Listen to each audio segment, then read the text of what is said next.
Hello, I'm the developer of EyeDock.com. My name is Todd Zarwell, and I want to show you a new feature that I've been working on for almost a couple of years now. It is intended to be a patient education tool to explain refractive error, particularly more complicated concepts like astigmatism, presbyopia, laser surgery issues, monovision, things of that nature. And I've tried to make it really open-ended and flexible so you can try to explain just about everything you want to. So first of all, you enter refractive error and the boxes at the top, and you can set the patient's age. I've entered 1, let's make this a 1.5.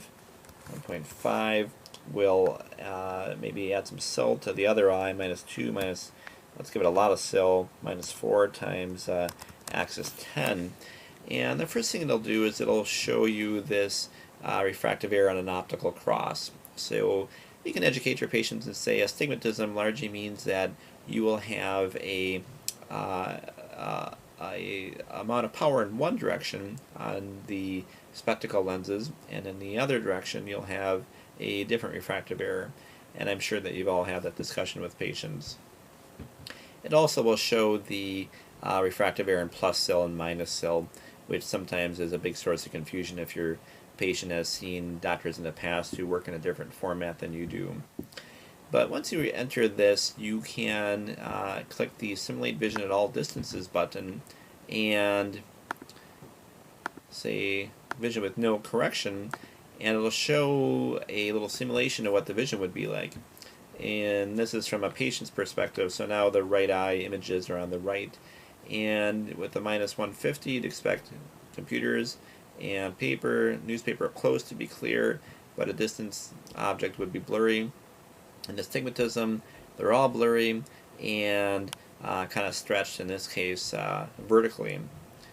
You can look at just the right eye, and I think this image is helpful for maybe a parent who is wondering if their kid really needs glasses at this point. You can say, well, you know, minus 1.5 isn't a ton of power, and they'll see well up close without their correction, but far away, the back of the room in a lecture is going to be a bit blurry, and because of that, they might get by if they squint and work their eyes real hard, but it's not real conducive to learning. It might cause more headaches and problems of that nature, and because of that, this person would be better off with glasses.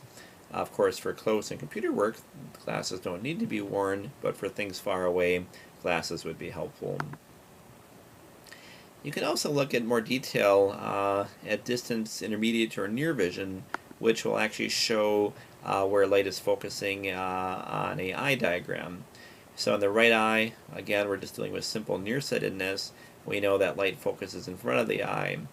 In the left eye, we have compound myopic astigmatism, so the light also focuses in front of the eye, but also focuses at 2 focal points.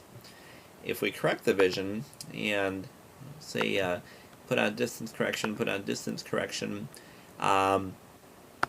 well, now light focuses on the back of the eye, of course. In both cases, we only have 1 focal point, and our images become clearer. This tool can also be helpful for demonstrating presbyopia. Let's say we just have let's just make it a plano right eye and a plus 2 left eye, and go back to wearing no correction.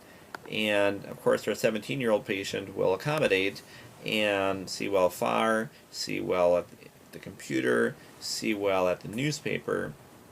But if we age this patient and say as you get older, in your early 40s, or as you approach your early 40s, while your left eye will start getting blurry up close, as we get into our 40s, even the computer will start getting blurry in that left eye, and the close things in the right eye will start getting blurry also.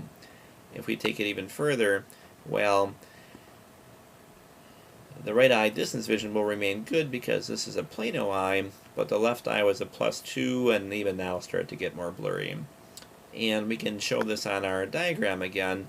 Let's roll back to a 24-year-old now, And I made these little accommodation dials because I didn't want to deal with a lot of numbers and say how much people are accommodating. I thought that would be confusing, but I thought something simple like this would be more helpful.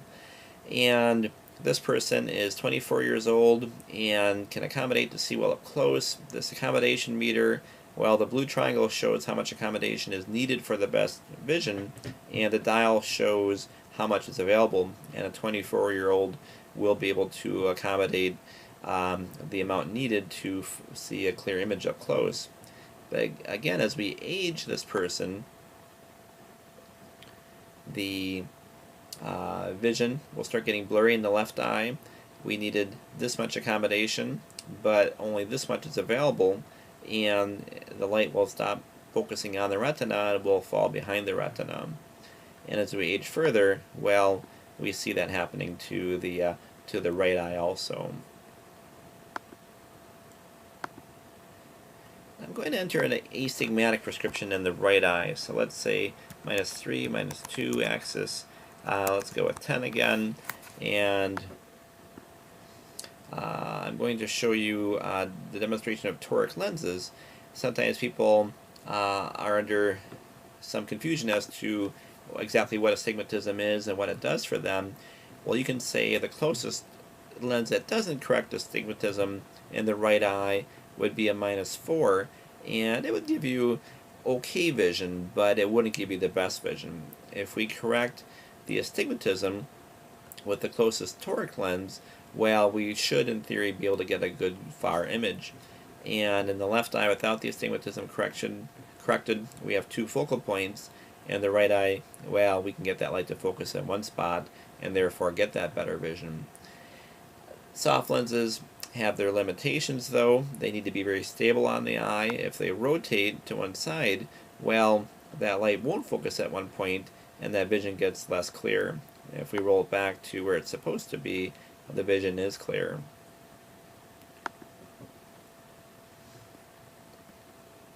I'm going to enter a more simple spherical prescription in here again now. Let's make it a -2.5 and how about a -2? And leave the age at 28 years old. This can show a lot of things. I thought it would be really helpful for refractive surgery to say what we have here is again a lot of information, hard to absorb all at once, but largely we have distance vision on the top, near vision on the bottom. The left hand column is without correction, the right hand column is with distance correction, and that can be glasses, contacts, or LASIK. And again, I thought this would be helpful for explaining LASIK. So my spiel would go like this. Right now you see things very blurry far away when you're not wearing your glasses, although you can look at things up close without your glasses and see them very well. With LASIK, you would see very well far away, and with focusing or accommodation, you would see well up close too. The thing is, as you age and get to be, let's say, in your mid-40s, well, after LASIK, you would still have good far vision if things go the way we expect them to, but your eyes do not focus as well, and you will have blurry close vision. On the other hand, if you'd never had LASIK, well, you would have been able to just remove your glasses and see well up close. So that's something I want you to think about. We're going to give you good distance in your vision when you have LASIK when you're younger, but when you're older, you will have good distance vision, but your near vision will be poor, and you will have better near vision if you don't have surgery and just remove your correction. Doesn't mean you can't have surgery, but I want you to give a lot of thought to that. It's an important issue. Lastly, this is a simple tool, but largely it's just intended to show you the range of vision. So a nearsighted person like we have here, well, they're going to have a pretty short range of vision, of course. They're going to see 15 to 20 inches or 13 to 16 inches, pretty short.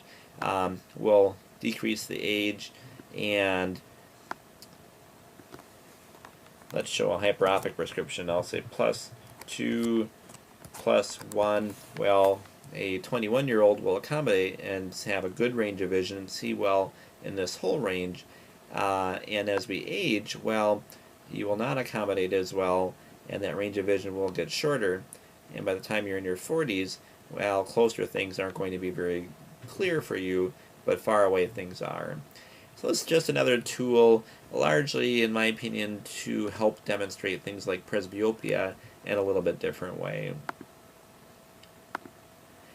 So this has been a work in progress, as I said. I hope you like it. I hope you find it useful. If you have any constructive ideas, please share them with me, and I'd love to hear them. And enjoy.